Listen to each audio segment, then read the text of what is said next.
बहुत ही जल्दी आ रहा है इंडिया में 5G।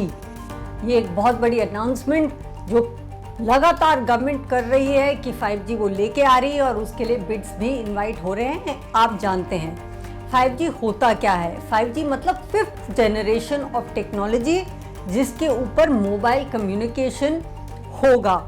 ये एक तरह की एयरवेव्स होती हैं, स्पेक्ट्रम होता है, एयरवेव्स होती हैं जिसके ऊपर आप डेटा ट्रांसफ़र कर सकते हैं और किस स्पीड से कर सकते हैं। आज के मुताबिक जो आज की डेट में हम लोगों का डेटा ट्रांसमिशन का एक स्पीड है इंडिया में, उससे ये कम से कम 10 गुना ज़्यादा तेज़ होगा। और सिर्फ 10 गुना तेज़ होगा, और ये एक स्पीड का ही इशू नहीं है, इसके साथ एसोसिएटेड हैं बहुत सारी सर्विसेज और बहुत सारी चीज़ों और एक्टिविटीज़ को वो इनेबल करेगा, जो कि मैं आपको इनके बारे में बताऊंगी। ऑलरेडी इंडिया में आप जानते हैं अबाउट 800 मिलियन ऑलरेडी यूज़र्स हैं 4G टेक्नोलॉजी के। तो 5G हमारी लाइफ एक तरह से बिल्कुल बदल देगा। एक साधारण सा अगर मैं आपको एग्जांपल दूं कि आप अगर एक मूवी देखते थे और वो डाउनलोड करते थे और आपको आधा घंटा लगता था, उसी मूवी को आप तुरंत 1 मिनट के अंदर डाउनलोड करके देख पाएंगे। बाकी भी चीज़ें जैसे OTT प्लेटफॉर्म हैं, आप इतने तरह के सर्विसेज आप देखते हैं, OTT शोज़ देखते हैं, तो आपको एक बहुत बड़ा डिफरेंस दिखने को मिलेगा। कोई बफरिंग नहीं होगी, जिसे बोलते हैं ज़ीरो लेटेंसी, कि यहाँ पे तुरंत आपने कुछ डाउनलोड किया, यहाँ तुरंत आपको दिखा। तो ये एक तरह से मैं आपको केवल टेक्नोलॉजी का जो यूजेज है, स्पीड है, उस चीज़ के बारे में बता रही हूँ। उसके अलावा अगर मैं आपको आगे ये बताऊं कि क्या क्या प्रोडक्ट्स हैं, क्या क्या यूजेस होंगे उसके, तो आप खुद ही हैरान हो जाएंगे कितना रेवोल्यूशन एक तरह से इंडिया में आ जाएगा कि कहीं भी कोई भी सर्विस जो कि एक मेट्रो सिटी या बड़ी सिटी में वो एक तरह से सीमित है, वो हर जगह फैल जाएगी। और ये चीज़ें मैंने खुद पर्सनली देखी हैं, क्योंकि जब 5G का एक्सपेरिमेंट हो रहा था चाइना में, तो एक तरह से जो डेलीगेशन गया था उसमें मैं भी गई थी चेंगडू, और वहाँ पे मैंने 5G का खुद आंखों से एक तरह से जो सारे मॉडल्स थे और जिस तरह के जो सारे यूज़ थे वो देखे थे।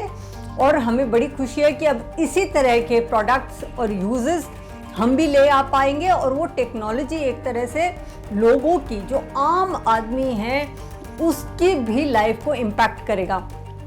फॉर एग्जाम्पल अगर एजुकेशन को देखा जाए तो आप इतनी अच्छी टेक्नोलॉजी होगी कि आप किसी बड़े सेंटर में या किसी बड़े टाउन में खड़े होकर आप टीच करेंगे कि भाई हम ये आपको अच्छे टीचर हमारे इन सिटीज़ में सीमित हैं और ये तरह की क्लास लेते हैं, और वही उसी टाइम पे साइमलकास्ट आपको कोई एक रिमोट कॉर्नर पे, रिमोट कोई विलेज, सपोज कि वहाँ पे कोई स्कूल नहीं पहुँचा है, कोई हिमालय में उस तरह का विलेज है जहाँ पे बहुत कम बच्चे हैं, वहाँ पे टीचर नहीं है, वहाँ पे रोड नहीं सपोज पहुँचा है, वो भी एक तरह से उस साइमलकास्ट में पार्टिसिपेट कर पाएंगे। और वो जो टीचिंग कोई एक सेंटर पे हो रही है, सपोज मंडी में हो रही है, और वो बहुत दूर गांव है, वो भी एक साथ मंडी के जो बच्चे हैं पढ़ रहे हैं उनके साथ वो पढ़ पाएंगे। उसी तरह हेल्थ केयर की बात होगी कि अगर डॉक्टर वहाँ मौजूद नहीं है,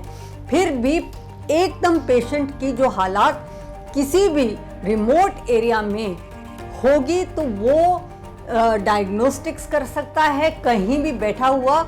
इस तरह की उसकी टेक्नोलॉजी होगी। यहाँ तक कि मैंने खुद जो देखा, एक प्रेग्नेंट लेडी का, उसका वो जो अल्ट्रासाउंड कर रहे थे साथ में, और साथ में कई 100 किलोमीटर दूर बैठा वो डॉक्टर साथ में उससे बात कर रहा था, उससे समझा रहा था, और उसको उसके फीटस की क्या कंडीशन है वो भी बता रहा था। सेम चीज़ गवर्नेंस में होगी, जो कि एक तरह से सारे के सारे हमारी जो सरकारी सर्विसेज, अब आप जानते हैं सब कुछ टेक्नोलॉजी पे आ गया है, सब कुछ वेबसाइट पे आ गया है।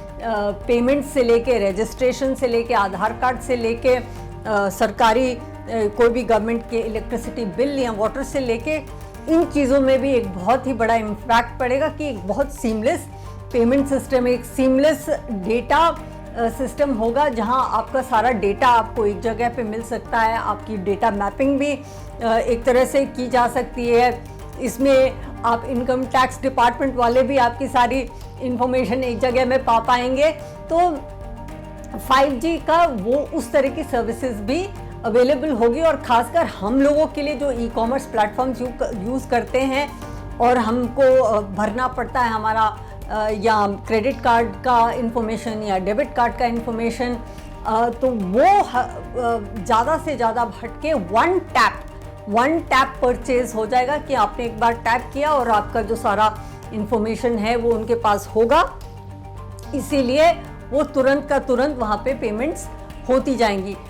एक बहुत इनेबलिंग फैक्टर होता है रैपिड ट्रांसपोर्ट सर्विस में, और मैं उस तरह की ट्रेन में खुद ट्रैवल किया। मैंने आपको बताया चाइना में जब चेंगडू गई थी, जो 5G टेक्नोलॉजी पे ही चलती है, जिसमें ज़ीरो ह्यूमन इंटरवेंशन था एक तरह से, और रैपिड ट्रांसपोर्ट सिस्टम, वो ट्रेन इस तरह से चल रही थी, कोई नहीं, सब केवल टेक्नोलॉजी सब कुछ कर रहा था।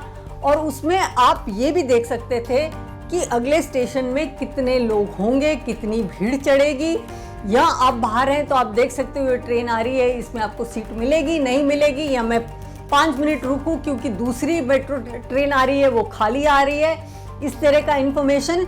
और यहाँ तक कि ये 3 मिनट में ये स्टेशन आ रहा है, यहाँ पे मुझे उतर जाना चाहिए क्योंकि आगे उस तरह के वहाँ पे आगे जो ट्रांसपोर्ट है इतने जाम लगेंगे, वहाँ से मैं जाऊँगी तो कार में फंस जाऊँगी। इस तरह की भी इंफॉर्मेशन आपके फ़ोन में रैपिड ट्रांसपोर्ट जो सिस्टम है उसके थ्रू मिलेगी। तो एक तरह से देखा जाए कि कोई भी आपकी लाइफ का हिस्सा नहीं होगा, कोई भी इस तरह का एस्पेक्ट नहीं होगा जो 5G टेक्नोलॉजी नहीं आपको इफ़ेक्ट करेगा। और सबसे बड़ी बात तो हमारा फ़ोन, हमारी ज़िंदगी एक तरह से फ़ोन में बहुत ज़्यादा लिंक हो चुकी है। हम पिक्चर देखना, हमारा अपने दोस्तों से बात करना, चैट करना, रात तक अपने फ़ोन से हम लोग सब लोग लगे रहते हैं। और यहाँ तक कि इतने चीप स्मार्टफोन्स आ गए हैं कि सभी के पास एक्सेस है हर तरह के टेक्नोलॉजी का, और लोग ज़्यादा से ज़्यादा टीवी से तो हटकर फ़ोन पे ही अपनी मनपसंद शो वगैरह सब देख रहे हैं। तो आप सोचिए कि कोई लेटेंसी नहीं होगी, कोई बफरिंग नहीं होगी, तो किस तरह से आपका एंटरटेनमेंट, न्यूज़ और हर तरह की इंफॉर्मेशन आप कितनी इजीली अपने फ़ोन पे उसको एक्सेस कर पाएंगे, कितनी जल्दी आप देख पाएंगे। तो एक सवाल ये उठता है कि इसका कॉस्ट क्या होगा और क्या सब लोग इस चीज़ को अफोर्ड कर पाएंगे कि नहीं। तो मैं यही बात बताना चाहती हूँ कि आप जानते हैं कि जब मोबाइल फ़ोन इंडिया में आया तो कितने लोगों के पास था, कितने लोग अफोर्ड कर पाते थे, बहुत ही कम, और वो बहुत ही महंगा फ़ोन हुआ करता था।